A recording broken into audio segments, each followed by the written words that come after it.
Hello, my name's Jamie, and I'm a co-founder of Freely Give and a maintainer of the AI module and Drupal CMS AI track. I've got Andrew Belcher, who is my business partner, also a co-founder of Freely Give with me. How's it going? Hello. And we're going to talk about Claude Code. There's a lot of people excited by it in the Drupal community.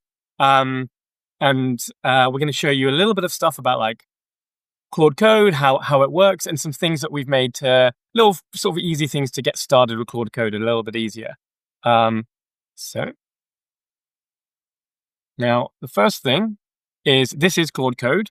It is not the same as Claude. It is some software that runs in your command line that allows you to kind of prompt it. But instead of a chatbot, it can actually run a whole bunch of commands on your machine, and actually loop and try stuff out and run tests, etc.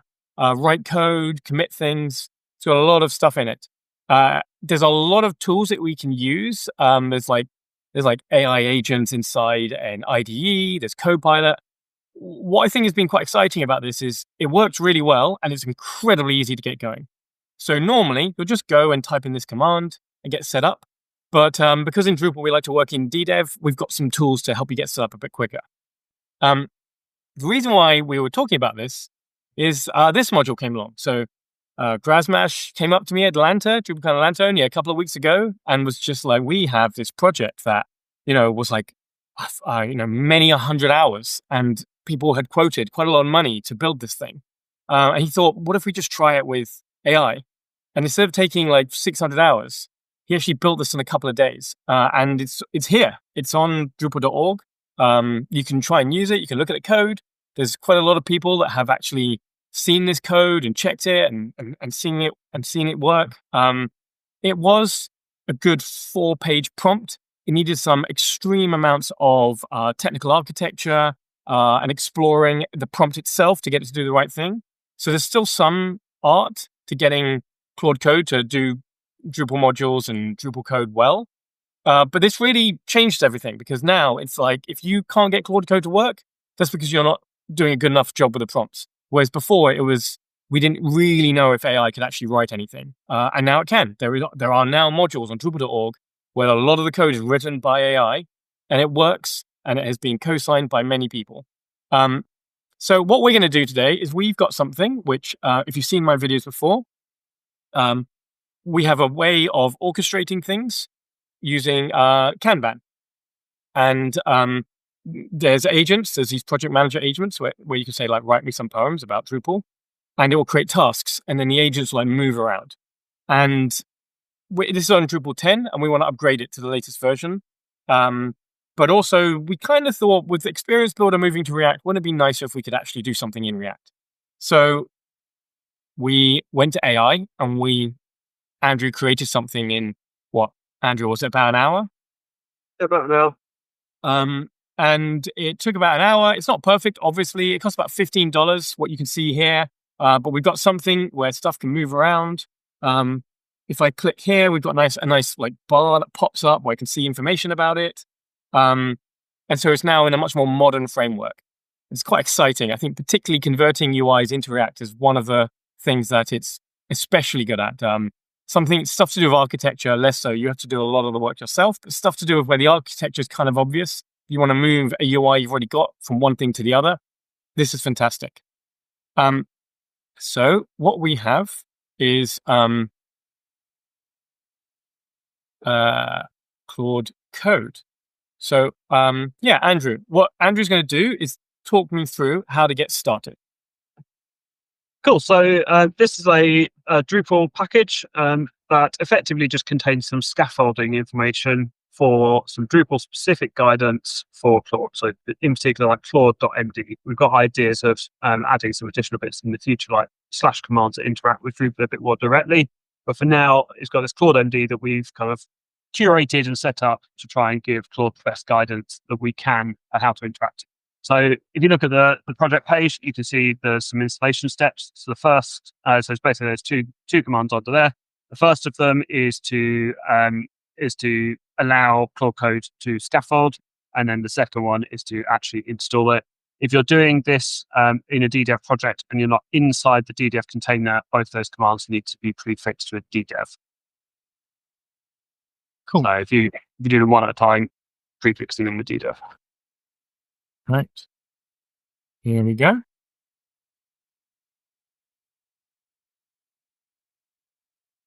So, I'm going to copy and paste that in the DDEV. That's right. Yep.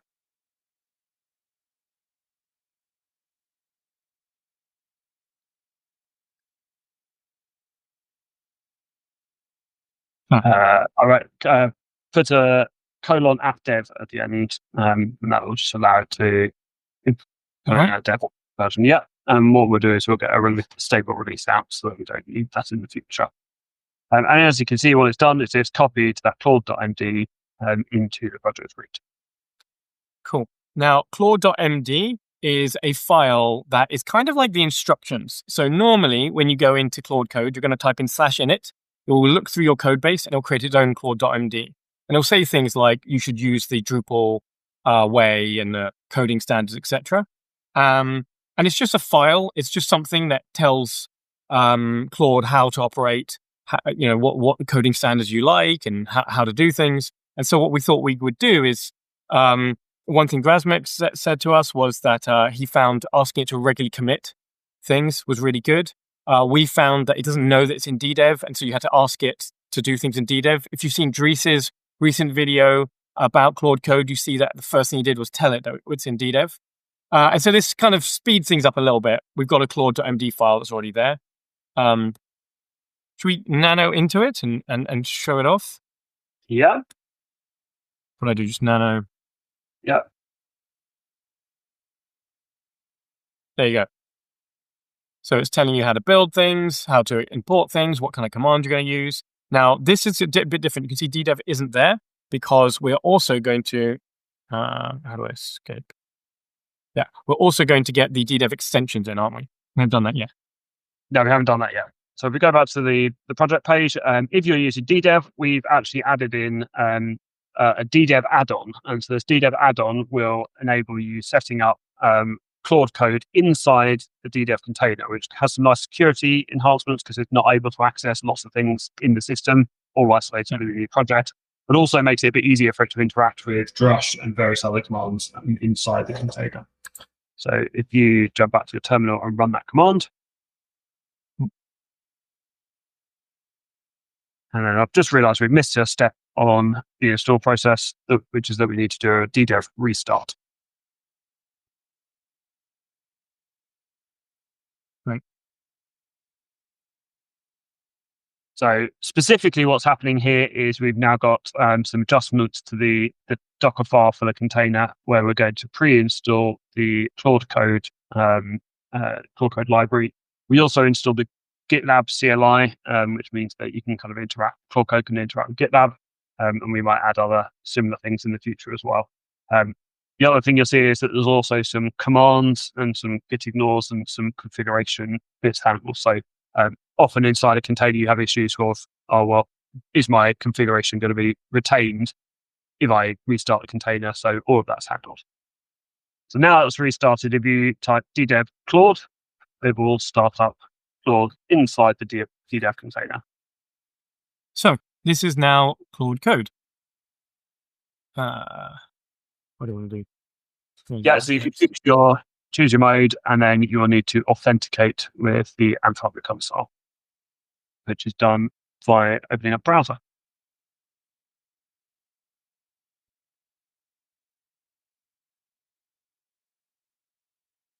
Yeah, so you copy that and paste it into the terminal. Something I can't show on screen. Probably best not to.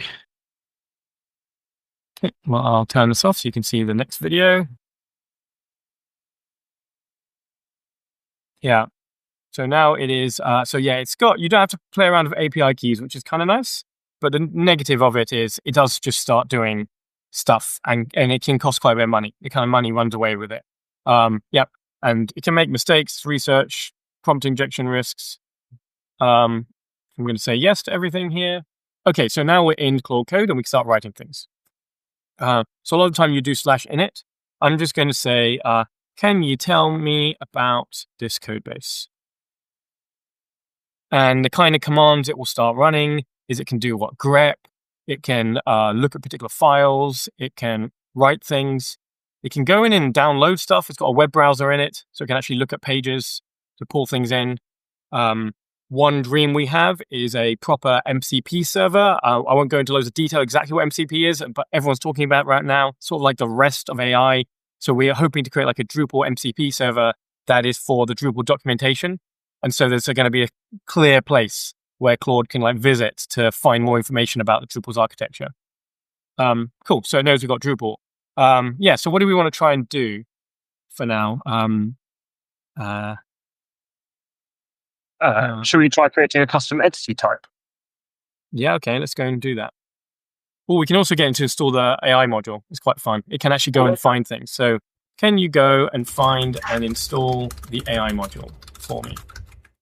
One thing we did want to do is like make an AI agent in the project browser to make it easier to find and install modules and search for them. And I still think there'll be some benefits to doing it in Drupal, but you can see it's saying, do you want to proceed with these commands? And I'm going to go yes and don't ask again.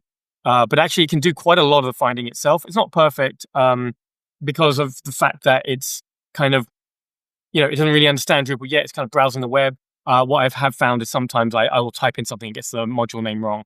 So that's something it can do. And we could do other things like create entities, etc. But you can now see the core of it. What we're going to do is in that the mini Kanban upgrade, Andrew's got a longer video. It's about an hour long showing you the upgrade process and everything he did. But we thought we'd quickly show you two little examples of the things that it can do. So the first one's going to be a time when it got something wrong and Andrew had to fix it. And the second time is going to be time when it kind of did it itself. So we've got things up there now. So Andrew, do you want to explain this? So explain what's on the screen first and then what you did, because you stopped it, didn't you? Yes. So what was happening here is this is fairly far into it starting to set things up. So it had created a React project inside the module, and it had now got to the point where we wanted to kind of build the project so that we could see it working. So I asked it to build the project, started off with an install, and that install immediately failed due to conflicts between the version of React that it defined in the project and the version of React that the React Kanban project depends on. So what effectively then ended up happening is it got stuck in a bit of a loop trying to figure out how to resolve that conflict. And it wasn't able to work it out itself. It kept trying to do things like clear all of its node caches and try reinstalling, remove node modules and try reinstalling, and various other things like that. And it wasn't making any progress. So I then had to step in and say, remove the explicit project level dependency and then let it install from the version in mini Kanban, in React Kanban.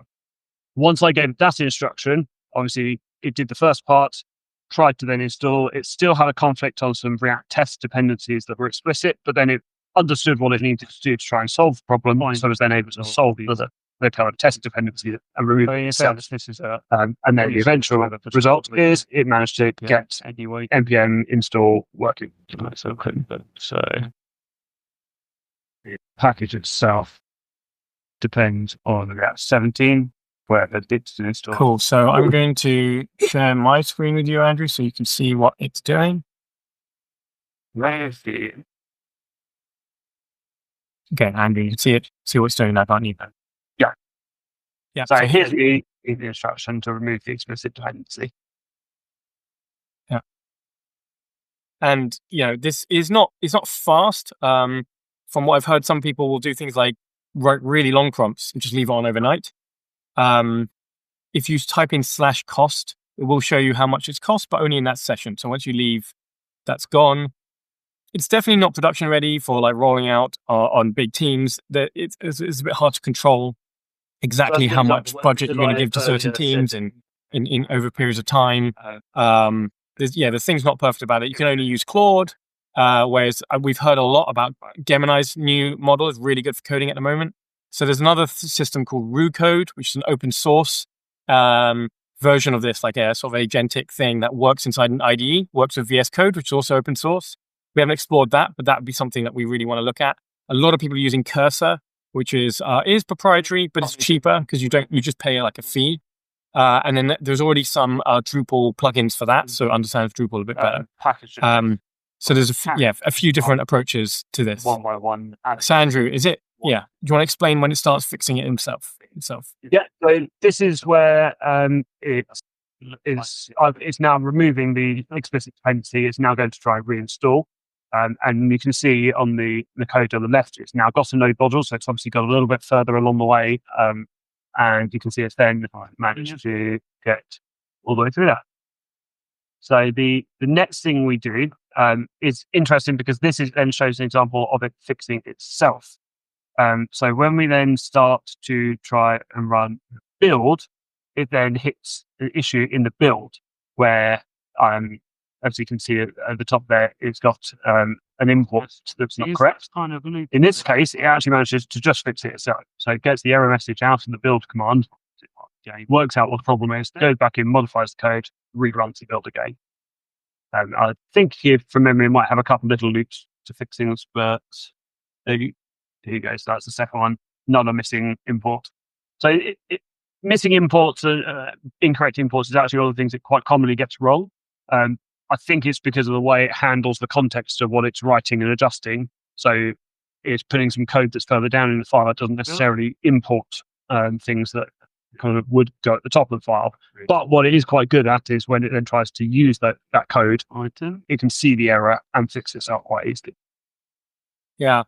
And I think, what we found is, out of the box, it doesn't have like PHP unit in it. So I think we've got a few things. I think in this version that have we got PHP unit coming in? Or is that something you have to put effort into bringing?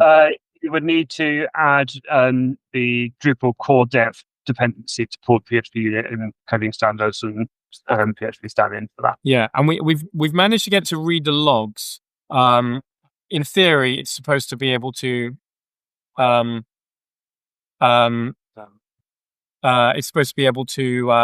actually like click around on the site. And so, but I haven't actually managed to get that working yet. Have you? You haven't yet, Andrew, right? It can actually like control the browser and click around a bit.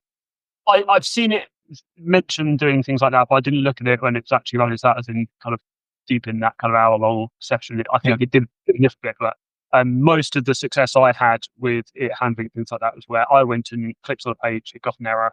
All I had to do was tell it that I got an error, and it would know to look at Drush Watchdog to get hold of the DB log and find the error, and then it could go about correcting it itself. Cool. So it didn't require much interaction from me for it to start working its way through those problems. Cool. Well, thanks a lot for listening to this and watching this video. It's getting going. This is a very early look into Claude Code and trying to get it working well with Drupal. We're going to be doing a lot more and exploring what it's good at, what it's not so good at. I'm not a dev, so I did try just upgrading this mini Kanban module myself. I also tried fixing some bug in an issue queue. And unfortunately for that one, I needed help from devs. That took longer than it would have been if the devs just fixed it themselves because of architectural issues. It could actually fix the problem, but it would put the fix in like in the most hacky-ish edge version of the module. It would put it in this module in a way that doesn't scale. And so it needed a little bit of thought in terms of the architecture, like where that code should go. But it was true that I had a bug. I had some white screens. I got to Claude Code, and as a non-dev, I could make it so that the site was not white screening anymore, and the bug was working. It was just not the best way. Whereas this React thing, I think, Andrew, you do think it's actually saved you time. Is that right? It's definitely saved me time in getting things initially set up. I think one of my things that I'll need to explore is obviously when you're building something from scratch, you gain a lot of knowledge about how it's built. So then when you come to go back into it and fix bugs or add additions, you've got a lot of foundational knowledge on exactly how it's implemented. But I think things like that will be a different approach that's needed when you're using Claude Code. Cool. Yeah. And I think what's also going to be really good for me is I want to get into helping Claude Code write documentation. And even if it's not perfect, it might make me like understand the code structure a bit more, understand what's going on as a non-developer. So I think documentation is a really cool area where I think it's going to help us. So thanks a lot for listening. We're FreelyGive, FreelyGive.io, and we're on #AI on the Drupal Slack all the time. So if you want to get involved or contribute changes to the Claude Code stuff, or explore things like Rude Code, or talk about your experiences with this stuff, feel free to get in touch.